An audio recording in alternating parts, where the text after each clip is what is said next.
Bien, bonjour. Merci Fabien.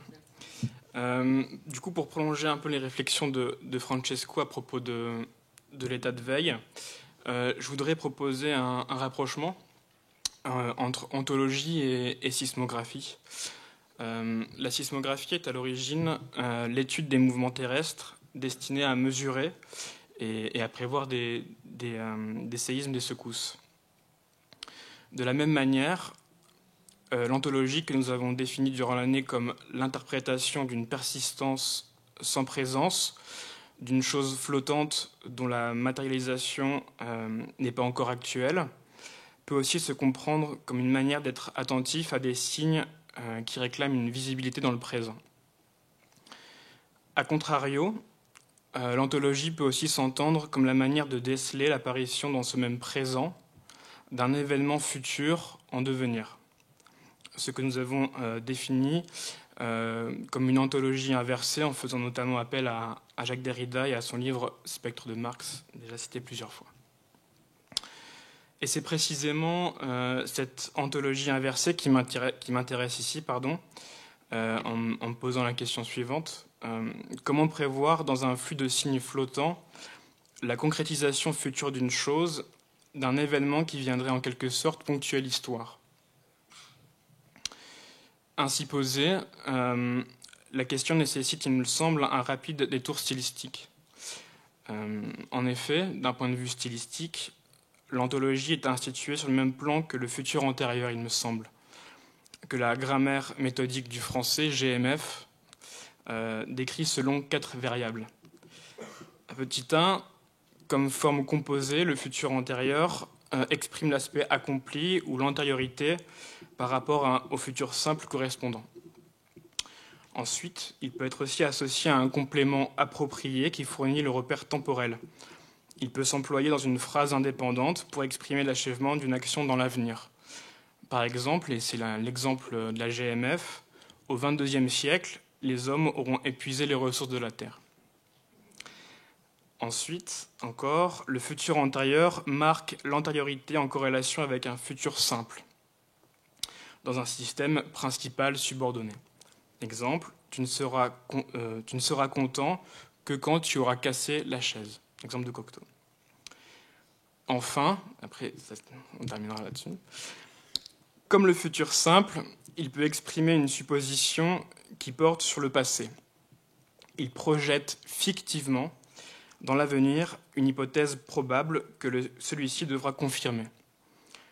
L'exemple est le suivant. Elle revient déjà, elle aura manqué son train. Cette dernière définition du futur antérieur permet de comprendre l'ontologie au sens derridien, de cette manière. Elle propose donc des hypothèses probables composées de signes présents dont il convient de porter une attention et d'en saisir un sens global. L'ontologie est donc une sensibilité à des choses qui couvent, muées singulièrement, mais significatives dans leur collectivité. À ce titre, j'aimerais relire brièvement l'Incipit de Robert Musil, L'homme sans qualité, publié en 1930 pour le premier tome. On signalait une dépression au-dessus de l'Atlantique. Elle se déplaçait d'est en ouest en direction d'un anticyclone situé au-dessus de la Russie et ne manifestait encore aucune tendance à l'éviter vers le nord. Les isothermes et les isotères remplissaient leurs obligations.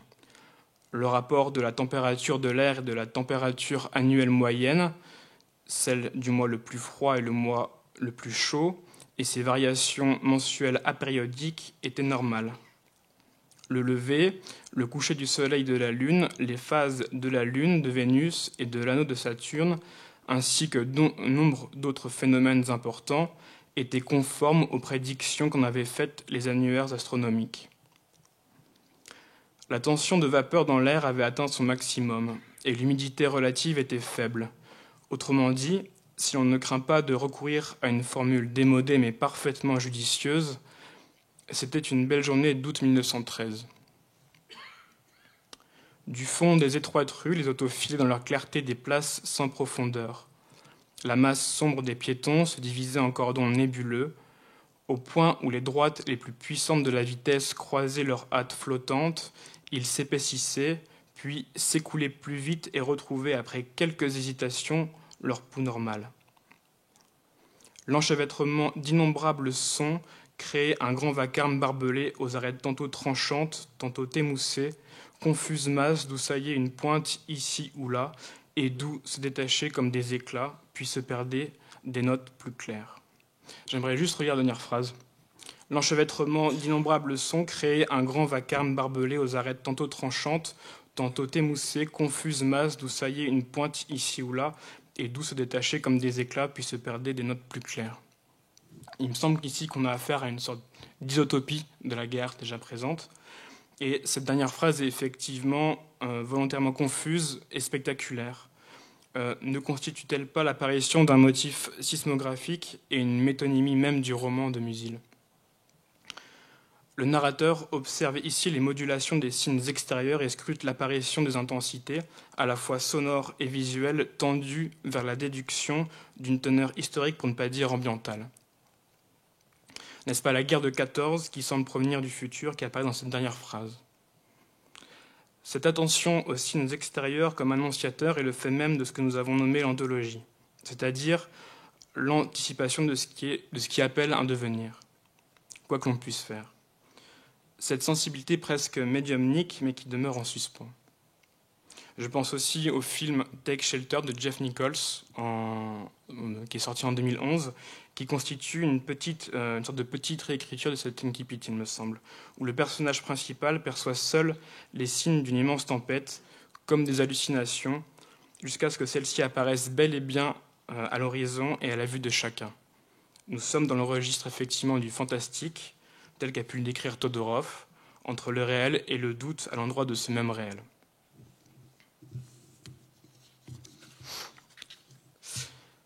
La sismographie et la météorologie constituent donc deux métaphores de l'anthologie inversée, de la prédiction d'un futur palpable par des signes hétéroclites. Une des questions que soulève l'anthologie est celle du traitement et de l'agencement de ces signes hétéroclites. Une des réponses possibles se trouve, il me semble, dans l'œuvre de l'artiste américain Marc Lombardi, mort en 2000.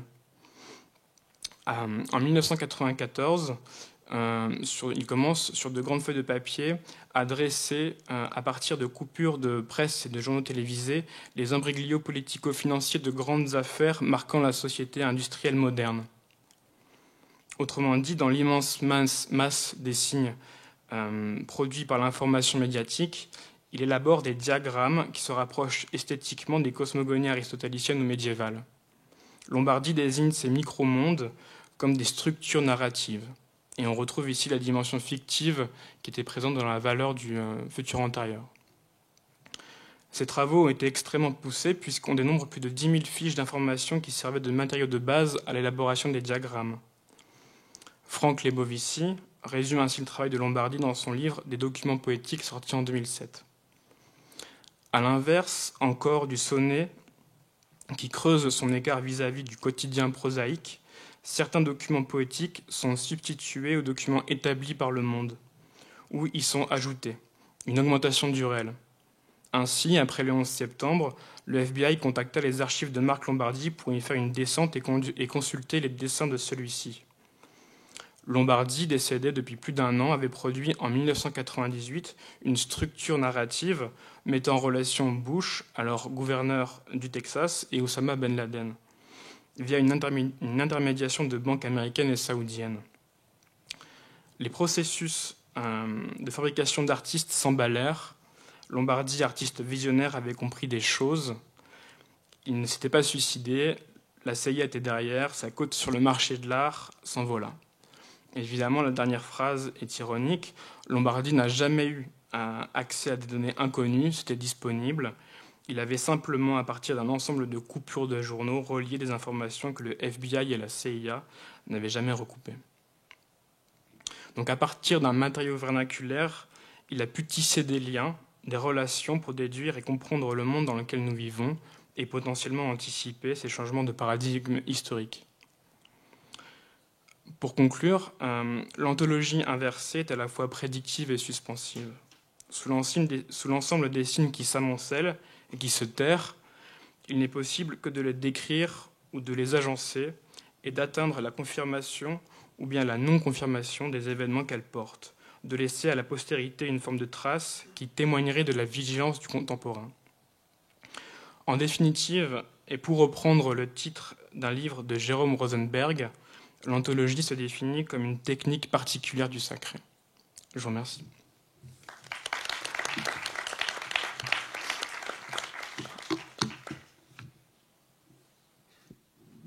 Il y a des questions ?